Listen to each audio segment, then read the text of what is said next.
Bengali is also a beautiful culture which we should imbibe, especially in the Gen Z. For 25 years, Durga Puja has been a vibrant celebration of culture and community. Today we celebrate a remarkable milestone.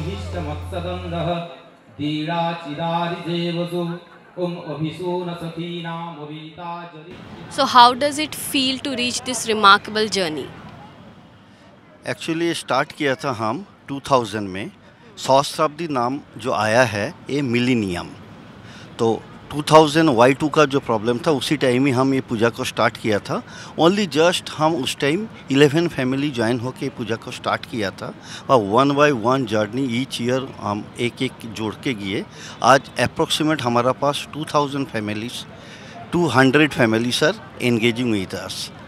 So it's a remarkable journey for us. तो उस हिसाब से हम आगे काम कर रहा हूँ और इस साल हमारा 25 साल है जो रजत जयंती इस साल हम सेलिब्रेट कर रहा हूँ।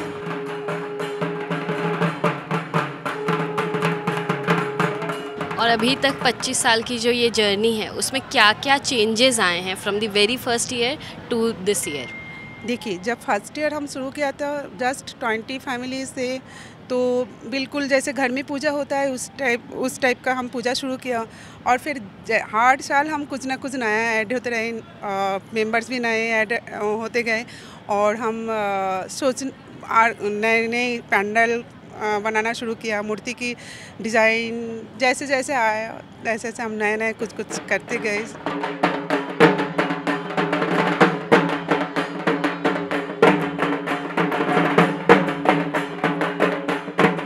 What are the challenges that you have faced from the very first year to till date? Challenges, I would rather will not call it challenges. Rather, ये जो whatever things actually come in front of us, हम लोगों ने उसको collectively solution oriented approach में हम लोगों ने take care किया था। अगर आपने देखेंगे जो पहला साल में it was like that, the thing is that हम लोगों को एक दुर्गा पूजा करना है। वी ऑल आर एक्चुअली प्रवासी Bengali, we call it, okay, and our roots are in Bengals. From there we have actually come here for the professional purpose. So यहाँ पे community भी बढ़ रहा था, तो वी थॉट एक्चुअली एक पूजा करना है, so that apart from Durga Puja celebration it comes up as a unity bonding of the society.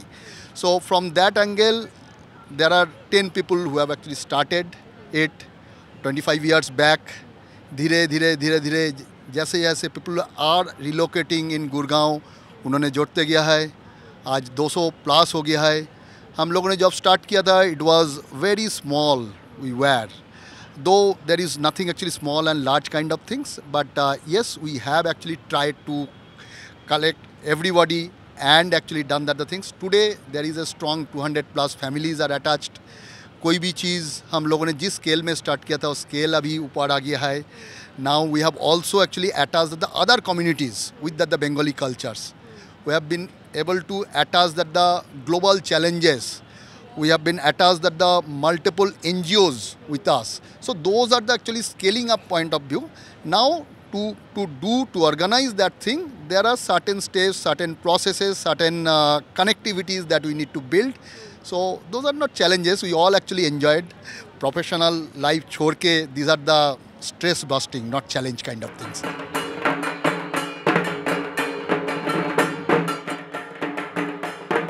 Social service में हम हर साल कुछ ना कुछ करते रहते हैं। लाइक इस साल भी आप देखे होंगे हमारा यहाँ पे आके कि हमारा ब्लड डोनेशन कैंप हमारा चल रहा है, ये हर साल ही हो रहा है।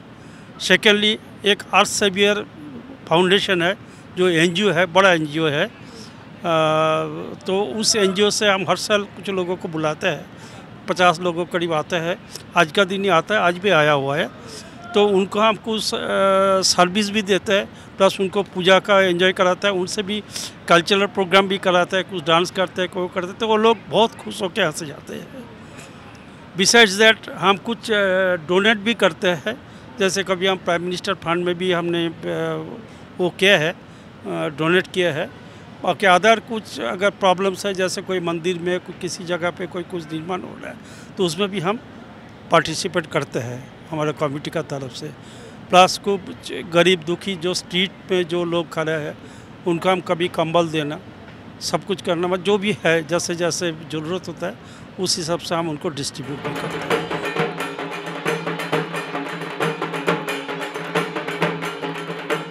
So, how do you preserve your culture?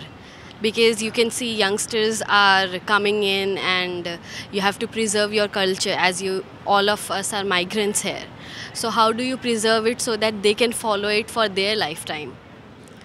यहाँ पे जो भाषा, परंपरा, संस्कृति, ये सारी चीज़ें यहाँ पे बच्चों को बहुत क्योंकि जब बच्चे स्कूल में नॉर्मली इंग्लिश या हिंदी ये सब बातें लैंग्वेज में बात कर रहे हैं, पर यहाँ पे आके उनको जो कल्चरल मिलता है, like whenever we do recitation competition, the way they are participating in the cultural events here, everything is done in Bengali. So by that द परंपरा और वो जो भाषा का उनको ज्ञान हो रहा है वो बहुत बड़ी बात है। वो अगर हम आम घर में कई बार क्या होता है, हमें या तो इंग्लिश या हिंदी में बात करते हैं, पर जब वो यहाँ पे आके सारे फैमिलीज से सबसे जुड़ते हैं तो वो जो एक फीलिंग उनमें आती है कि नहीं, और कि नहीं, Bengali is also a beautiful culture which we should imbibe, especially in the gen Z which we call now, to get for them to get into this culture is really a beautiful thing, and that they are getting totally when they are surrounding by this environment, because this environment at times we fail to give at our individual houses, but when they are here surrounded by people, वो परंपरा जो भाषा यहीं से हमें मिलती है। So our children are getting a beautiful environment here when they are in this and I thank the entire SDPC family for giving that platform so that in the next coming years they can carry it forward. Haro papo, haro klesho, haro mari, hara subham, haro rogam, haro khobham, hara horo। और मैं पिछले almost 12 साल से इस committee के साथ attached हूँ। हमारा ये जो पूजा है इसमें हमारा एक मेन एम यही होता है कि हम यूथ को भी इसमें इन्वॉल्व करें, ताकि हमारे साथ साथ ये कल्चर यहीं ख़त्म ना हो जाए। तो यूथ को इन्वॉल्व करने के लिए हमारा फर्स्ट स्टेप यही लेता है कि जो सोशल मीडिया में बच्चे आजकल बहुत इंटरेस्टेड है, तो सोशल मीडिया में जितने भी कंटेंट देना हो हम उसको बोलते हैं, बच्चों को बोलते हैं कि आप वाइब्रेंट कंटेंट्स बनाओ, जो कि तुम इंस्टाग्राम में दो, तुम्हारे यूट्यूब चैनल में दो, कहीं में दो, और इसको पॉपुलैरिटी आप स्प्रेड करो। मेन तो हम ये करते हैं। और जब भी हम कोई थीम डिसाइड करते हैं हम बच्चों का वो लेते हैं कि आप भी अपना सोच बताओ, आइडियाज़ बताओ, ताकि, और हम करते हैं कि ऐसे करते हैं कि कल्चरल जो ट्रेडिशनल हमारा थीम है उसके साथ मॉडर्न थीम को मिक्स करके एक थीम बनाते हैं, ताकि they also feel interested in that. And जैसे कि जो कल्चरल डांस फॉर्म हो, हम क्लासिकल डांस के साथ, ट्रेडिशनल डांस के साथ हम मॉडर्न डांस को भी मिक्स करते हैं, ताकि बच्चे इंटरेस्ट फील करें और उसमें पार्टिसिपेट करें। और हम क्या इसमें और थीम ऐसे करते हैं कि आजकल बच्चे बहुत इको फ्रेंडली थीम के बहुत इंटरेस्टेड है। हम भी कोशिश करते हैं कि हम इको फ्रेंडली थीम रखें और बच्चों को बोले आप आइडियाज़ दो कि कैसे हम इको फ्रेंडली थीम मेंटेन करें।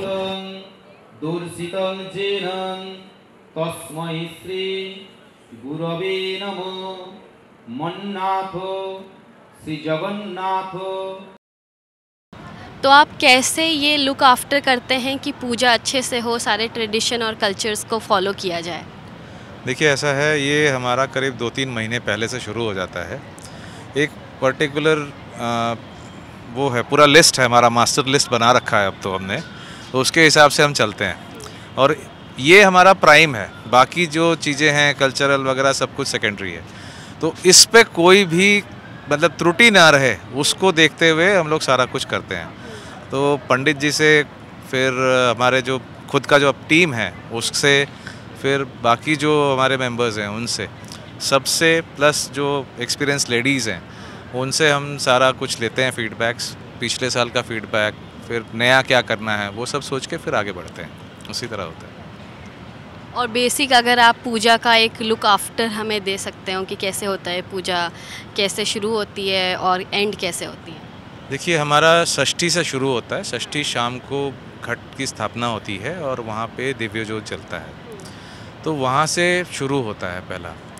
फिर आता है महासप्तमी। महासप्तमी के दिन हमारा सबसे पहले भगवान गणेश की जो वाइफ है वो है कोलाबो बोलते हैं, बेसिकली बनाना ट्री, सो प्लांट, उसको हम लोग नहलाते हैं पूरा मान सम्मान के साथ, साड़ी वगैरह पहना के, सिंदूर वगैरह पहना के, उसके बाद हम उनको गणेश जी के साथ रखते हैं। फिर हमारा जो हमारे कमेटी के जो एल्डर्स हैं, प्रेसिडेंट और बाकी लोग, वो लोग एक संकल्प लेते हैं कि हम भले ही मन से हम पूरा करेंगे, लेकिन माँ अगर हमारे तरफ से कोई भी त्रुटि हो तो हमें माफ़ कर देना। और वो सिर्फ उनके लिए नहीं जो पूजा कर रहे हैं, जितने भी यहाँ पे लोग आ रहे हैं पंडाल में, उन सब के लिए वो है कि हमें माफ़ कर देना। उसी के लिए वो मंत्र हीणंग क्रीड़ा हीणंग वो बोलते हैं। उसके बाद सप्तमी का पूजा शुरू होता है, और सप्तमी का पूजा ख़त्म होने के बाद एक पुष्पांजलि होती है जो सारे लोग मिलके माता को अर्पण करते हैं। फिर भोग वगैरह तो है ही। फिर सेकेंड डे इज़ अष्टमी। अष्टमी के दिन हमारा सेम प्रोसीजर सेम रहता है, भोग लगता है, पूजा होता है, फिर जैसे पुष्पांजलि होती है। लेकिन उसके बाद एक हमारा मेन जो है दैट इज़ संधि पूजा। संधि पूजा का एक स्पेसिफिक टाइमिंग्स है। इस बार का टाइमिंग करीब 11:30 बजे से लेके 12 तक है। उसी के बीच में वो पूजा ख़त्म करनी होती है। तो वो हमारा सबसे इम्पॉर्टेंट है, मतलब उसमें कोई त्रुटि हो नहीं सकती, उसका टाइमिंग इधर उधर हो नहीं सकता, कोई मंत्र इधर उधर हो नहीं सकते। तो सारे लोग मिलके उस पर हम लोग कंसंट्रेट करते हैं। 108 पद्म के फूल, फिर बहुत सारी चीज़ें होती हैं, सारे 108 जलते हैं। फिर दिया लास्ट में लाइटिंग होती है। और मतलब मैक्सिमम हम तो ये चाहते हैं कि मतलब लेडीज़ देखिए घर का पूरा ख्याल रखती हैं, पूरे फैमिली का ख्याल रखती है। माँ की हम आराधना कर रहे हैं, तो उसमें मतलब लेडीज़ पूरा का पूरा उपवास रखती हैं, और उसके साथ मतलब फिर दिया लाइटिंग के बाद वो उपवास टूटता है। डिफरेंट वो रहता है, टाइमिंग्स रहता है डिफरेंट ईयर। इस बार हमारा ये टाइमिंग है सुबह का। फिर लास्ट डे फिर नवमी होती है। नवमी के दिन भी हमारा एक मेन जो फंक्शन रहता है, जो लोगों ने संकल्प लिया था वो बैठते हैं, एक हवन होती है, सप्तषष्ठी हवन बोलते हैं उसको। वो करने के बाद फिर मतलब that is the almost the end of the puja. फिर दशमी है। दशमी के दिन घट का विसर्जन होता है, फिर माता हमारे से विदाई लेती है।